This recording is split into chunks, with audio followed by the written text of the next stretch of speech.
My name is Diego Perez. I'll be presenting for my class Communication 101. My professor is Alicia Bryan Khan, and today we're going to talk about why the MCU is the best movie franchise there is out there. The MCU stands for Marvel Cinematic Universe, the first one of its kind. Many have tried to do a series of films that share the same universe and connect with an overarching story. However, Marvel Studios has been the first one to succeed in such a thing. Produced by Marvel Studios and first conceptualized by Kevin Feige, all these stories and characters are based on the American superhero comics published by Marvel Comics. The franchise is divided in different phases, each phase containing 6 movies at minimum. It divides in sagas as well. Right now, we've only watched in its entirety the Infinity Saga, which is from phase 1 to phase 3, and we're currently in the Multiverse Saga, which is gonna last from phase 4 to phase 6. Right now, phase 4 is the only phase that contains TV shows that connect to its movies.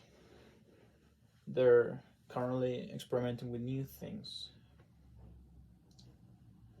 and it was all after the launch of Disney Plus. But why is it that the MCU is one of the only cinematic universes out there and the best one as of today? Well, from a hardworking blind lawyer to a genius charismatic billionaire, the MCU has all kinds of godlike characters with destructive, overwhelming power. But one of the things Marvel did right was to ask themselves, what if the gods were like us?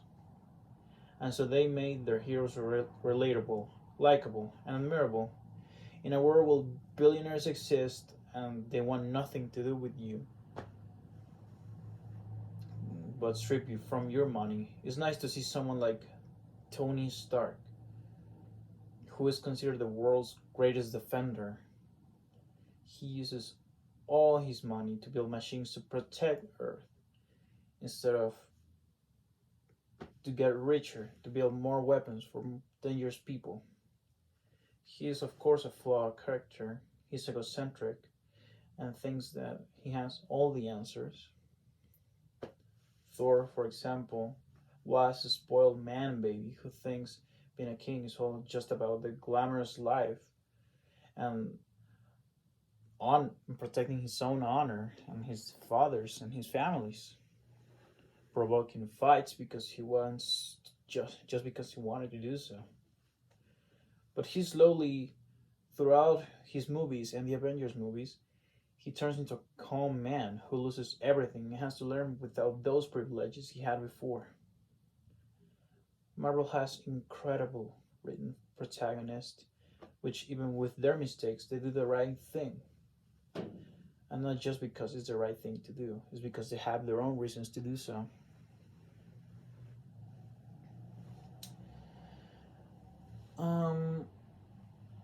It also helps that the protagonists are played by really talented actors.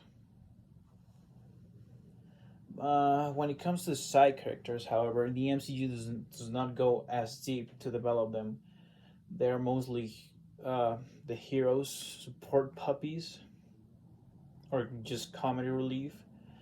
However, there are the exceptions, like Ant-Man's own Hope Pym, who ends up becoming a herring herself. She becomes a wasp and is even in the title of the second movie.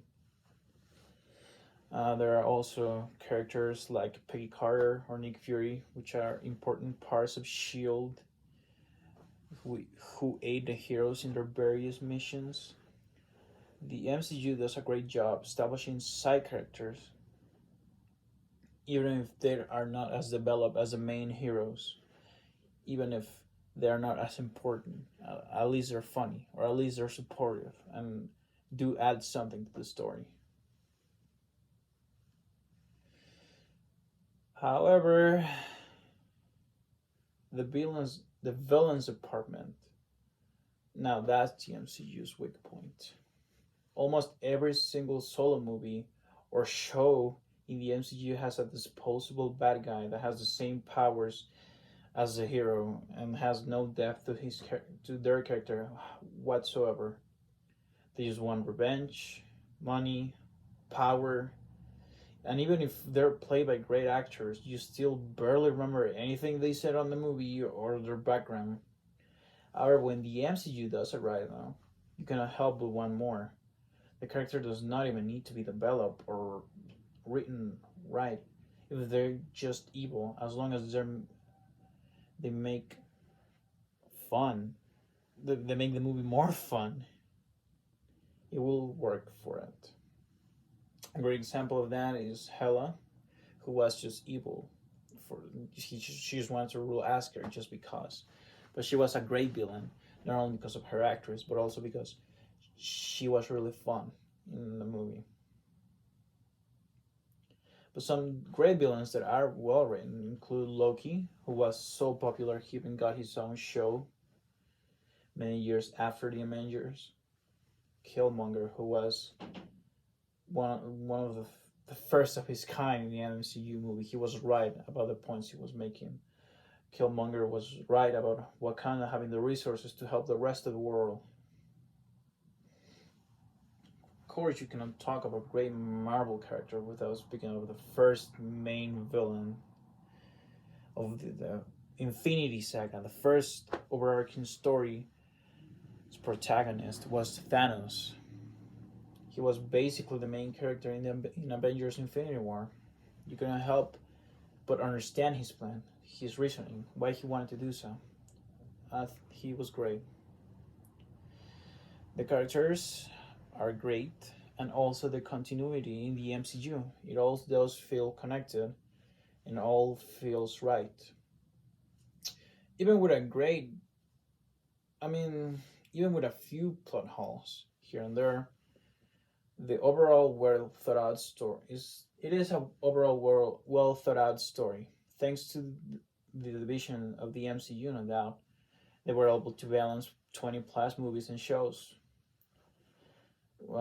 For Phase One, which is about how the Avengers get together in the first place, starting with Iron Man, starts with Iron Man, and it culminates with the Avengers, in which Loki is the main villain who was introducing Thor. That same Avengers movie also introduces Thanos, who will be the biggest threat that the Avengers will face going forward. Moving on to Phase 2, it starts with Iron Man 3 and it finishes with Ant-Man. The second phase was used to introduce most of the Infinity Stones, which are going to be quite the most important MacGuffins there are in any movie franchise. Then we finally move on to Phase 3, the end of the Infinity Saga, which is the peak of the cinematic universe as of now. The Guardians of the Galaxy finally meet the Avengers. Spider-Man joins the MCU with a lot of other important new Avengers that are gonna pave the way going forward.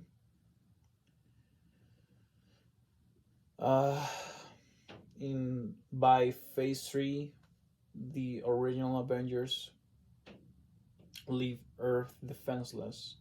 They split up, and they are no longer the world's mightiest heroes. Not alone by themselves. They're not together. That's when Thanos makes his move and collects the Infinity Stones, wipes half the population of the universe of all living creatures. In Avengers Endgame, which was a massive event when it came out, that's where all these great things come to an end. All the original Avengers die or retire, and the torch is passed to the new ones. This phase starts with Captain America: Civil War and ends with the aftermath of the events that happen in Avengers Endgame, which is the aftermath is shown in Spider-Man: No Way Home. That is the end of this overall saga. And today we're only halfway done with Phase 4, which is part of the Multiverse Saga, the start of the Multiverse Saga. It explores the concept of the multiverse. That's when finally the Disney Show Plus are added into the MCU. This started with WandaVision, and it's going to finish with the new Fantastic Four movie, which we haven't seen as of today. We're currently Doctor Strange in the Multiverse of Madness is in theaters, and the Moon Knight season finale aired the same day that Doctor Strange came out. So the MCU has great characters, has great story, a few mistakes here and there. But what was the overall influence of the MCU over the film industry, even over the world? Nowadays, a lot of studios are trying to get their own universes started, thanks to the great success and popularity of said universe. This idea of a connected world through various movies was attempted even before Marvel, but never at this scale. So what did Marvel do different? Well, for starters, they put a little treat at the end of each movie. These short, informative scenes, sometimes they were just jokes, but most of the times, these scenes known as post-credit scenes, they tease a connected universe. They tease an upcoming event that was going to be really important moving forward. Not only that, here and there in each movie there was another Avenger coming in, or a plot point that started just because of a movie that came out before. That's what it made it feel all connected. That's what it made it feel so comprehensible, so gratifying to see at the end once the big event happens and all the Avengers get together and they win or they lose. Um, I've, because of this payoff, Marvel currently has 4 of the 10 spots of the highest grossing movies of all time. So Hollywood attempted to make a move. The rest of Hollywood, besides Disney, attempted to make a move and make their own cinematic universe. Almost all of them have failed, except for the MonsterVerse, which includes Godzilla and Kong.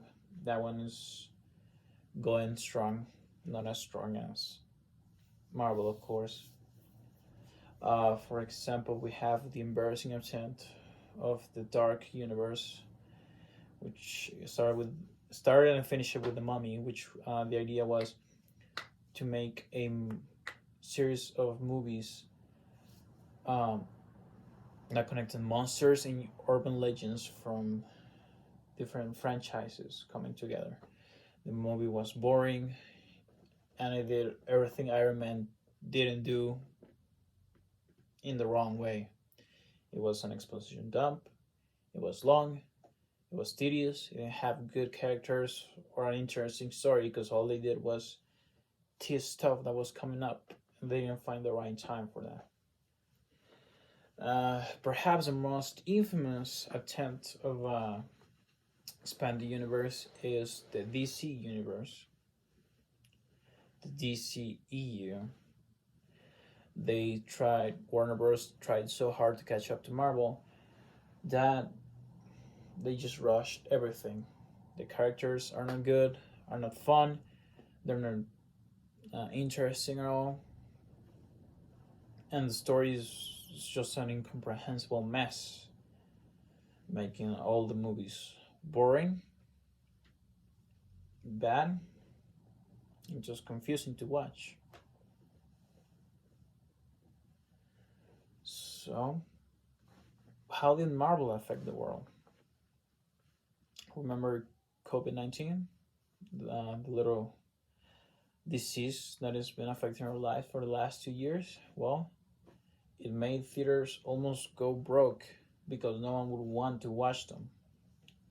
However, after Marvel released Spider-Man No Way Home, that movie became the 6th most watched movie of all time, and it sold over $1.5 million. $1.5 billion. My bad. So if the whole world is going to risk their lives just to watch a movie that they've been waiting for 20 years, does not convince you that the MCU has changed the game for movies in general, then nothing will. Thank you.